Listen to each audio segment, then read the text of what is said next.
Assalamualaikum warahmatullahi wabarakatuh. Perkenalkan, kami dari kelompok 2 akan menjelaskan tentang konsep pengujian hipotesis.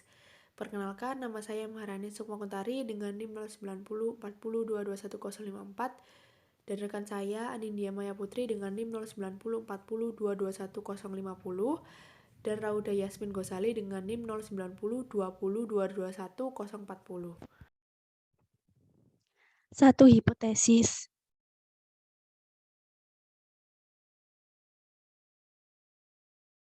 Definisi. Hipotesis berasal dari bahasa Yunani yaitu hypothesis. Hypo adalah sementara sedangkan tesis adalah dugaan atau statement. Yang mana jika digabung hipotesis adalah sebuah pernyataan yang kebenarannya masih perlu dibuktikan. Lalu prosedur pengujian hipotesis. 1. Menentukan hipotesis. Kedua, menentukan taraf nyata atau significant level. Ketiga, menentukan kriteria pengujian. Keempat, menghitung nilai uji statistik. Kelima, menentukan daerah kritis. Keenam, keputusan. Lalu yang terakhir, kesimpulan. Macam-macam hipotesis. Macam-macam hipotesis ada dua, yaitu hipotesis 0 atau H0 dan hipotesis alternatif yaitu H1. Hipotesis 0 adalah tidak adanya perbedaan antara ukuran populasi dan ukuran sampel. H0 adalah suatu pernyataan yang diuji. Lalu hipotesis alternatif adalah adanya perbedaan antara data populasi dengan data sampel. H1 adalah lawan atau tandingan dari H0.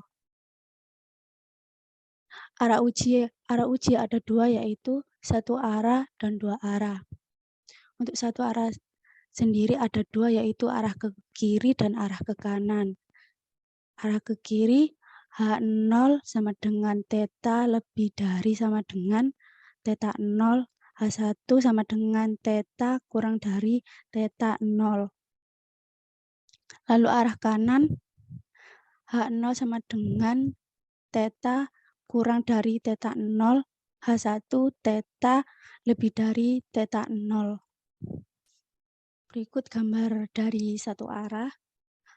Untuk gambar yang ini, daerah penolakan atau daerah yang diarsir ini ada di arah kiri, yang artinya uji hipotesis sisi kiri.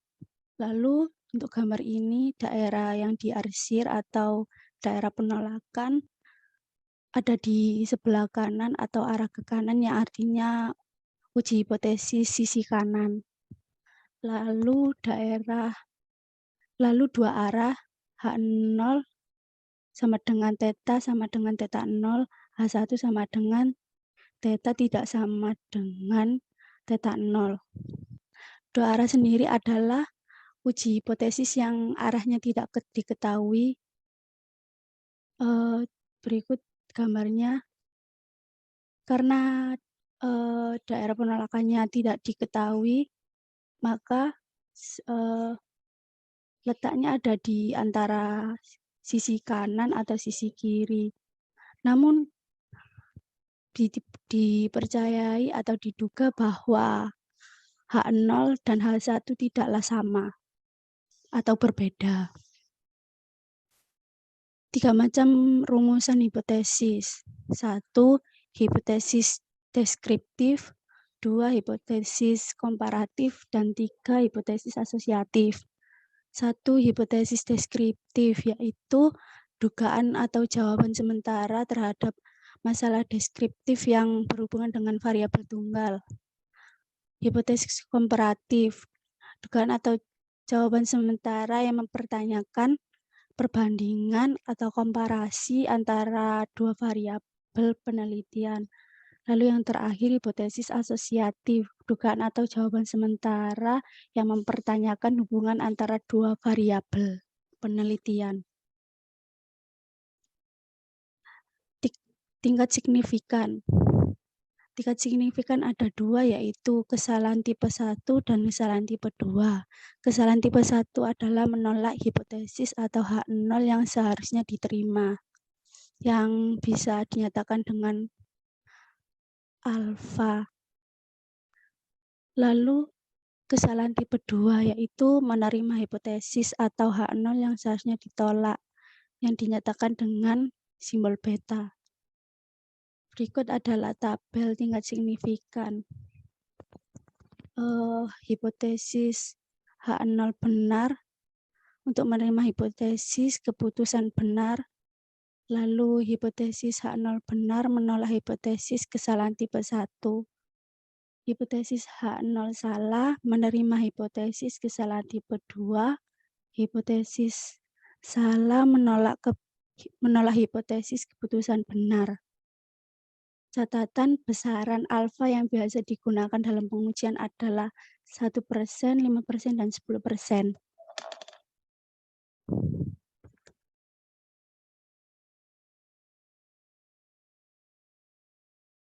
Baik, selanjutnya yaitu statistika uji yang akan dipresentasikan oleh saya, yaitu Anindya Maya Putri dengan NIM 0904022150. Yang pertama yaitu ada definisi uji statistik. Uji statistik adalah perhitungan untuk menentukan apakah ada cukup bukti menolak atau menerima hipotesis. Uji statistik mengasumsikan hipotesis 0, tidak ada hubungan atau tidak ada perbedaan antara kelompok. Kemudian mereka menentukan apakah data yang diamati berada di luar kisaran nilai yang diprediksi oleh hipotesis 0.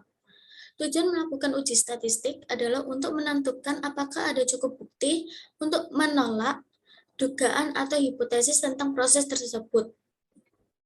Uji statistik dapat digunakan untuk 1. Menentukan apakah variabel prediktor memiliki hubungan yang signifikan secara statistik dengan variabel hasil. Yang kedua, yaitu memperkirakan perbedaan antara dua atau lebih kelompok. Uji statistik dilakukan ketika kita ingin menguji hipotesis kita menggunakan data yang sudah kita kumpulkan. Selanjutnya, yaitu ada jenis uji statistik. Untuk uji statistik memiliki 4 jenis, yaitu yang pertama ada statistik uji Z atau Z-test. Yang kedua ada statistik uji T atau T-test. Yang ketiga yaitu statistik uji F atau ANOVA. Dan yang terakhir, yang keempat, statistik uji Chi-square. Yang pertama yaitu statistik uji Z atau Z-test. Uji Z adalah mengetahui apakah suatu populasi memiliki rata-rata yang sama dengan, lebih kecil atau lebih besar dari suatu nilai rata-rata tertentu sesuai dengan hipotesis yang telah ditetapkan. Berikut ini adalah syarat-syarat yang harus dipenuhi untuk melakukan pengujian, yaitu 1. Sampel yang digunakan dalam pengujian adalah sampel acak sederhana. 2. Varian populasi theta kuadrat diketahui. Yang ketiga yaitu sampel berasal dari populasi yang berdistribusi normal atau ukuran atau banyaknya sampel cukup besar, yaitu biasanya ukuran sampel cukup besar yang sering digunakan adalah lebih dari 30. Ini adalah rumus statistik uji Z atau Z-test, yaitu Z sama dengan X bar dikurangi mu dibagi theta dibagi dengan akar N, yang dimana Z adalah Z hitung, X bar adalah rata-rata sampel, theta adalah standar deviasi, dan N adalah banyaknya sampel. Dan ini adalah kurva statistik uji Z atau Z-test,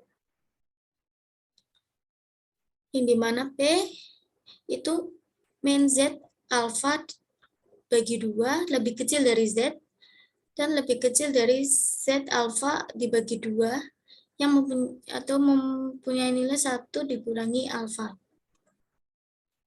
Selanjutnya yaitu statistik uji T atau T-test. Uji T adalah metode uji statistik yang membandingkan rata-rata dua sampel untuk menguji kebenaran atau tidaknya sebuah hipotesis atau pengujian asumsi pada suatu populasi. Metode uji T hanya bisa digunakan ketika ingin membandingkan rata-rata dua kelompok dengan perbandingan berpasangan. Sehingga jika ternyata data yang ingin kita bandingkan lebih dari dua kelompok, uji T tidak bisa kita terapkan. Pada kasus tersebut, kita bisa menggunakan uji ANOVA. Uji T mengasumsikan data sesuai prinsip, yaitu Satu, data bersifat independen atau mandiri. Yang kedua, data kurang lebih akan terdistribusi normal. Dan yang ketiga, jumlah varian pada uji T bersifat homogenitas varians atau bernilai sama untuk tiap-tiap data kelompok yang diuji atau dibandingkan. Untuk statistik uji T-test ini sebenarnya memiliki 3 jenis, yaitu uji T berpasangan, uji T satu sampel, dan uji T independen. Dan untuk rumus uji T ini, yaitu rumus secara garis besar.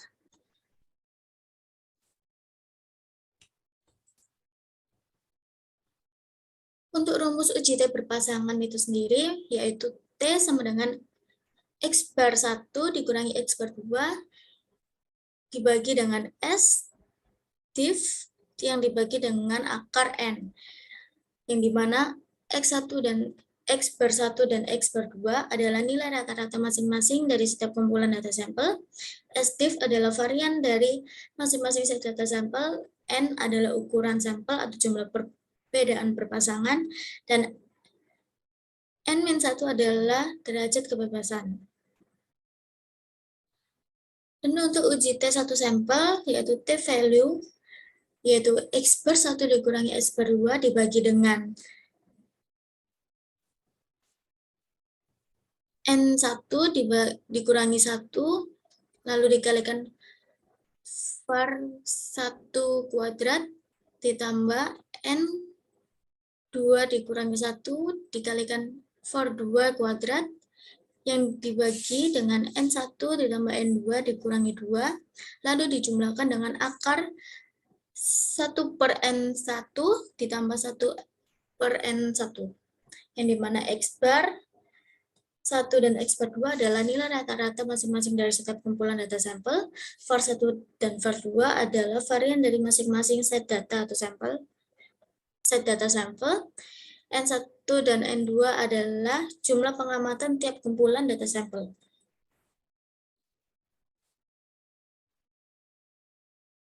Selanjutnya yaitu uji T independen, yang mempunyai rumus T value sama dengan X bar 1 dikurangi X bar 2, lalu dibagi dengan var 1 kuadrat dibagi N1, lalu ditambahkan var 2 kuadrat dibagi N2, yang dimana X bar 1 dan X bar 2 adalah nilai rata-rata masing-masing dari setiap kumpulan data sampel. var 1 dan var 2 adalah varian dari masing-masing set data sampel. N1 dan N2 adalah jumlah pengamatan tiap kumpulan data sampel.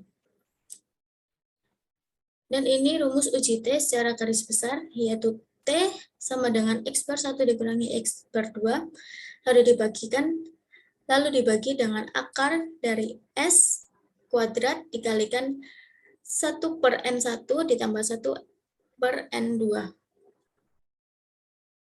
Yang dimana T adalah nilai T, X bar 1 dan X bar 2 adalah rata-rata dari dua kelompok yang dibandingkan, S kuadrat adalah kesalahan standar gabungan dari dua kelompok, dan N1 dan N2 adalah jumlah pengamatan di masing-masing kelompok. Berikut adalah kurva statistik uji T-test, yaitu untuk uji dua pihak, hipotesis statistiknya HA sama dengan mu1 tidak sama dengan mu0, dan H0 yaitu mu1 sama dengan mu0. Kriteria pengujiannya yaitu jika min T tabel kurang dari sama dengan T hitung, dan T hitung sendiri kurang dari plus T tabel, maka H0 diterima, dan ini adalah kurvanya. Dan ini tadi adalah proses membacanya. Dan ini untuk uji satu pihak untuk pihak kanan, hipotesis statistiknya yaitu HA sama dengan mu1 lebih besar sama dengan mu0, H0 sama dengan mu1 kurang dari sama dengan mu0. Kriteria pengujiannya yaitu jika T hitung lebih kecil sama dengan T tabel, maka H0 diterima. Seperti ini kurvanya. Lalu ini adalah uji satu pihak untuk pihak kiri. Untuk hipotesis statistiknya HA sama dengan mu1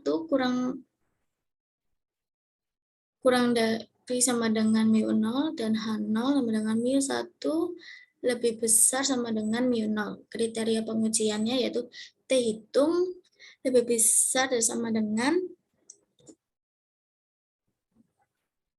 kurang dari min T tabel, maka H0 diterima.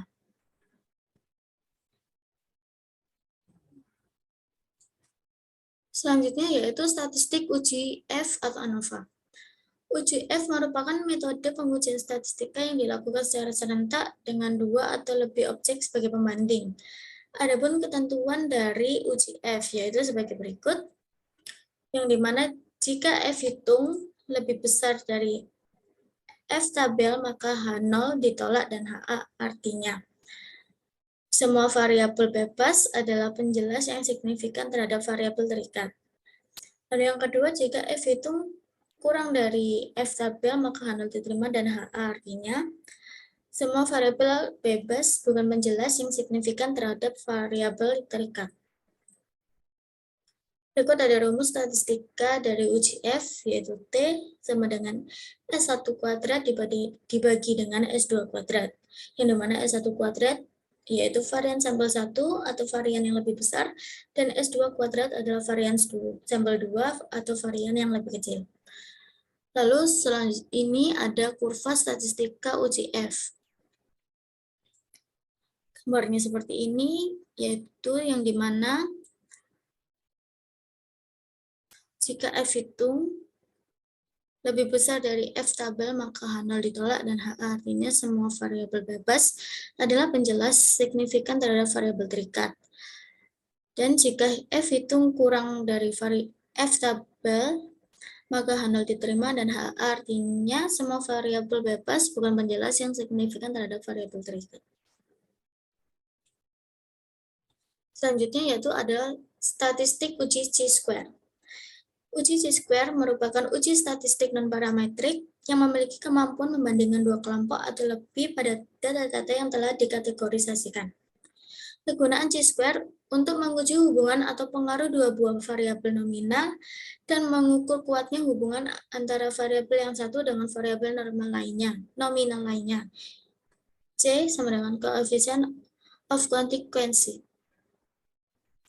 Karakteristik chi-square, yaitu yang pertama ada nilai chi-square selalu positif, yang kedua terdapat beberapa keluarga distribusi chi-square, yaitu distribusi chi-square dengan dk 1, 2, 3, dan lain sebagainya. Yang ketiga, bentuk distribusi chi-square adalah menjulur ke positif. Berikut ada rumus statistika uji chi-square, yaitu X kuadrat sama dengan sigma F0 dikurangi F1 yang F0 dan F1-nya yaitu dikuadratkan lalu dibagi dengan FE. X kuadrat sendiri yaitu nilai chi-square, FE yaitu frekuensi yang diharapkan, dan F0 yaitu frekuensi yang diperoleh atau diamati. Berikut adalah kurva statistika uji chi-square, yang dimana dibacanya yaitu tabel chi-square untuk derajat bebas 1 sampai 100 dengan tingkat signifikansi alfa 0,995, 0,99, 0,975, 0,95, 0,9, 0,01, 0,05, 0,05, 0,025, 0,01, dan 0,005. Luas wilayah alfa berada di bagian kanan kurva, di mana yaitu menjulur ke arah positif, yaitu ke arah kanan.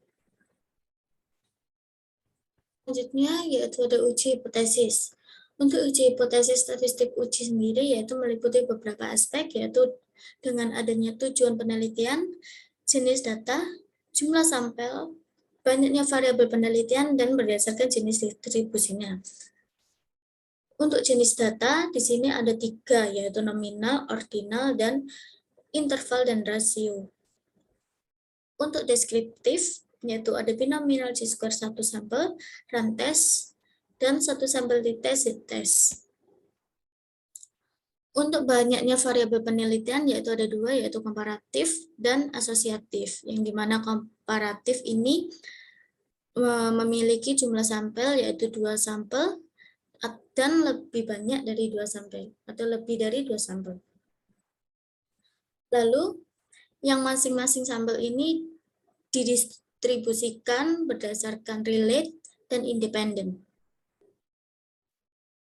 Lalu untuk nominal, yang dikomparatif 2 sampel, di sini ada yang didistribusikan dengan relate, yaitu ada MC Neymar, dan untuk independennya yaitu ada Fisher exact probability dan X quadratus sample. Untuk yang lebih dari 2 sampel yang distribusi relate, yaitu ada chi-square for K sampel dan Cochrane Q. Dan yang independen yaitu chi-square for K sampel. Dan untuk variabel penelitian asosiatif, yaitu ada kontingensi, koefisien C. Lalu untuk jenis data ordinal deskriptif rantes, dengan komparatif banyaknya 2 sampel, lalu didistribusikan secara relate, yaitu ada sign test, bulk, post-con, match, pairs. Lalu yang independen ada median test, mean with new U-test, Kolmogorov-Smirnov, dan Wald-Wolfowitz. Untuk yang lebih dari 2 sampel, distribusi secara relate, yaitu ada Friedman, two-way ANOVA, dan yang independen yaitu ada median extension, Kruskal-Wallis, dan one-way ANOVA. Lalu secara asosiatif, yaitu ada Spearman rank correlation dan Kendall-Tau.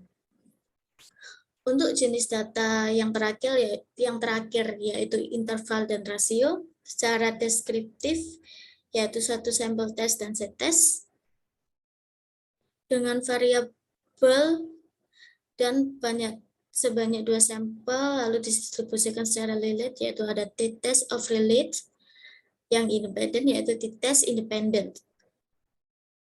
Untuk lebih dari 2 sampel, secara relate yaitu one-way ANOVA dan two-way ANOVA. Lalu yang secara independen ada one-way ANOVA dan two-way ANOVA, ya, sama. Lalu secara asosiatif yaitu ada percent product moment, partial correlation, dan multiple correlation.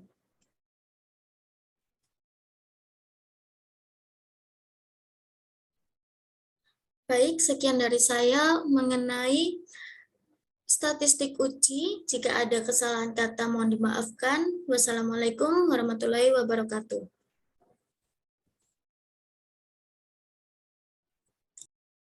Selanjutnya akan dijelaskan oleh saya, Maharani Sukmakuntari, dengan NIM 09040222154. Saya akan menjelaskan tentang daerah kritis dan contoh uji hipotesis. Sebelumnya, kita harus mengetahui apa itu penerimaan hak 0 dan penolakan hak 0. Penerimaan hak 0 terjadi jika nilai uji statistik berada di luar nilai kritis. Sebaliknya, penolakan hak 0 terjadi jika nilai uji statistik berada di dalam nilai kritis. Menentukan kriteria pengujian. Kriteria pengujian adalah bentuk pembuatan keputusan dalam menerima atau menolak hipotesis 0 atau hak 0 dengan cara membandingkan nilai kritis dengan nilai uji statistiknya, sesuai dengan pengujiannya. Coba kita perhatikan daerah kritis pada kurva normal berikut ini.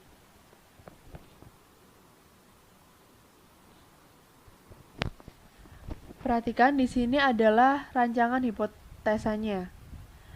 Pada alternatifnya tertulis atau bernilai kurang dari, maka daerah kritisnya ada pada pihak sebelah kiri dan diwarnai dengan warna kuning. Warna kuning ini adalah daerah penolakan atau daerah kritis. dengan Z adalah batas dari daerah kritis tersebut. Jika setelah diuji, misalnya hasil uji Z jatuh di daerah yang kuning, maka kita akan menolak H0.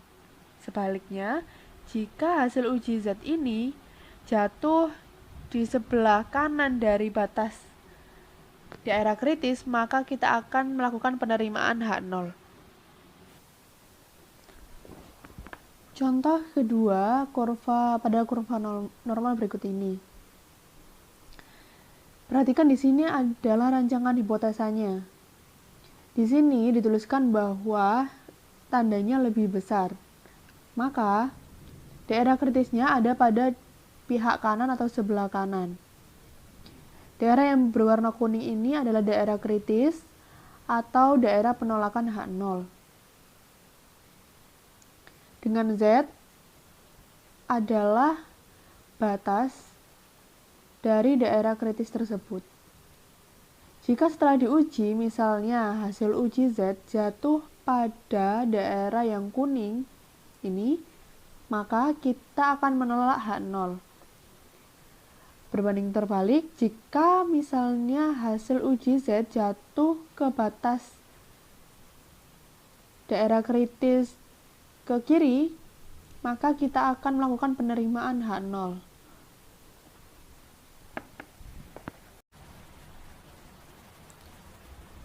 Selanjutnya ada pengujian dua pihak.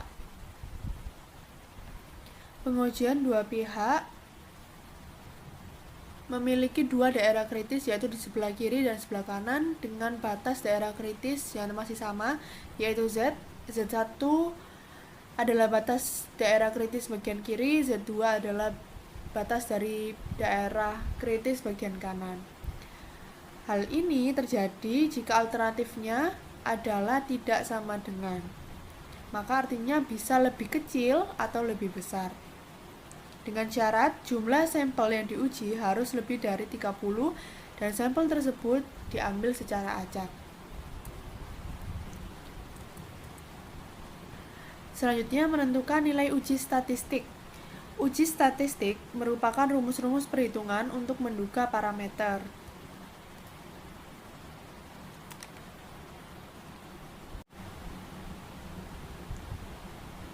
Bisa dilihat, ini adalah rumus untuk menentukan nilai uji statistik.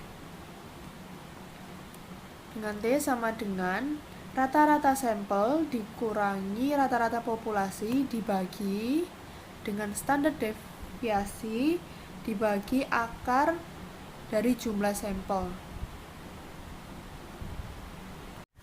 Dari beberapa contoh soal ini akan ditunjukkan bagaimana caranya membuat rancangan hipotesis dan menguji hipotesis. Soal yang pertama, rata-rata panjang jagung hasil panen adalah 15 cm. Berdasarkan hasil panen, diketahui panjang jagung yang didapat adalah 17 cm. Bila standar deviasi dari hasil panen adalah 5 cm, dari total 100 sampel, lakukan uji hipotesis apakah benar rata-rata panjang jagung adalah 15 cm. Buatlah rancangan hipotesis statistik sebelum melakukan uji hipotesis. Untuk membuat rancangan hipotesis dari soal nomor 1 ini, kita perlu melihat kalimat pertama. Kalimat pertama berbunyi rata-rata panjang jagung hasil panen adalah 15 cm. Lalu kita juga perlu melihat kalimat yang berbunyi lakukan uji hipotesis apakah benar rata-rata panjang jagung adalah 15 cm. Yang berarti kalimat apakah benar ini mengingkari kalimat pertama yang menyatakan bahwa rata-rata jagungnya adalah 15 cm. Maka kita bisa menuliskan hipotesis alternatifnya seperti ini. H1 adalah mu tidak sama dengan 15. Kemudian H0-nya adalah mu sama dengan 15 karena pada kalimat pertama menyatakan bahwa rata-rata panjang jagung hasil panen adalah 15 cm. Sehingga rancangan hipotesis statistik pada soal pertama adalah H0 adalah mu sama dengan 15, H1-nya adalah mio tidak sama dengan 15. Lanjut ke soal yang kedua. Suatu pabrik roti merek Enak melakukan pengecekan terhadap produk mereka. Apakah rata-rata berat bersih 1 kaleng roti yang diproduksi dan dipasarkan masih tetap 900 gram atau sudah lebih kecil daripada itu? Buatlah rancangan hipotesisnya. Untuk membuat rancangan hipotesis dari soal nomor 2 ini, kita perlu memperhatikan kalimat yang berbunyi masih tetap 900 gram atau sudah lebih kecil dari itu. Maka kita bisa membuat hipotesis alternatifnya atau H1 nya adalah mu kurang dari 900 gram. Dan kita dapat menuliskan H0-nya adalah mu sama dengan 900 gram. Jadi dapat kita simpulkan bahwa rancangan hipotesisnya dari soal nomor 2 ini adalah H0-nya adalah mu sama dengan 900, H1-nya adalah mu kurang dari 900 gram.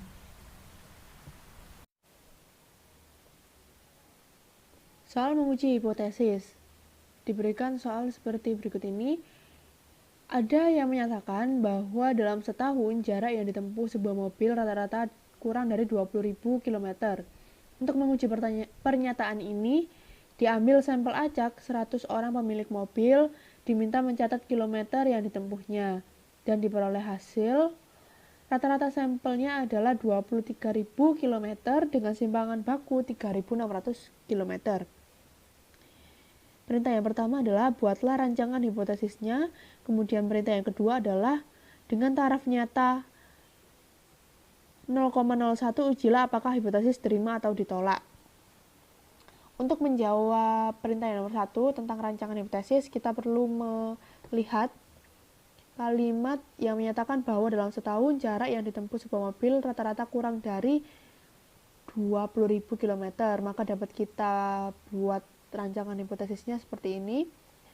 H0 adalah kurang dari atau sama dengan 20.000 dan H1 adalah mu lebih dari 20.000 karena H1 selalu mengingkari hipotesis yang akan diuji. Atau bisa kita tulis seperti ini. H0 adalah mu sama dengan 20.000 dan H1-nya adalah mu lebih besar daripada 20.000. Karena dalam pengujian ini 20.000 ini sudah termasuk, sehingga cukup sebenarnya menggunakan mu sama dengan 20.000. Kemudian kita untuk mengerjakan perintah yang B, kita diketahui dulu N atau banyaknya sampel adalah 100, kemudian simpangan baku atau standar deviasinya adalah 3.600, kemudian rata-rata sampelnya adalah 23.000 dan taraf nyatanya adalah 0,01. Daerah penerimaan H0, kita harus mencari daerah penerimaan H0 adalah 1 dikurangi 0,01 karena taraf nyatanya adalah 0,01 dan menghasilkan 0,99. Karena kita menggunakan kurva Z positif, maka kita buat menjadi 0,5 ditambah 0,49. Kemudian kita cari di tabel Z positif, kita cari nilai Z yang bersesuaian dengan 0,49. 0,9 ada pada tabel Z 2,33. Kemudian kita kembali di sini, maka dalam tabel Z-nya ditemukan 2,33 sehingga batas penerimaan H0 adalah Z kurang dari atau sama dengan 2,33. Kemudian pada gambar berikut ini dijelaskan bahwa jika nanti hasil uji Z lebih dari 2,33 maka akan dilakukan penolakan H0. Sebaliknya jika hasil uji Z kurang dari 2,33 atau sama dengan 2,33, maka akan dilakukan penerimaan H0. Selanjutnya kita hitung nilai uji statistik Z.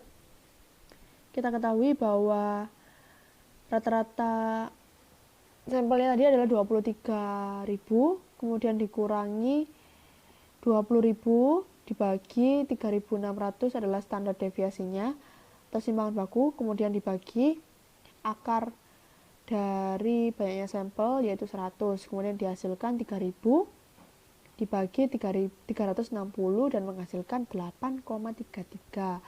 Nah, statistik uji Z-nya ditemukan 8,33, maka dapat kita ketahui bahwa 8,33 ini termasuk dalam bagian kuning ini, di mana Z lebih besar daripada 22,33 karena 8,33 lebih besar dari 2,33, sehingga Z ini berada pada interval penolakan H0 sehingga hipotesisnya ditolak. Atau bisa kita simpulkan bahwa dugaan rata-rata pengemudi mobil kurang dari 20.000 km adalah salah. Sekian, terima kasih. Semoga video ini dapat bermanfaat dan dapat memenuhi tugas metode statistika. Apabila ada salah kata, mohon dimaafkan. Wassalamualaikum warahmatullahi wabarakatuh.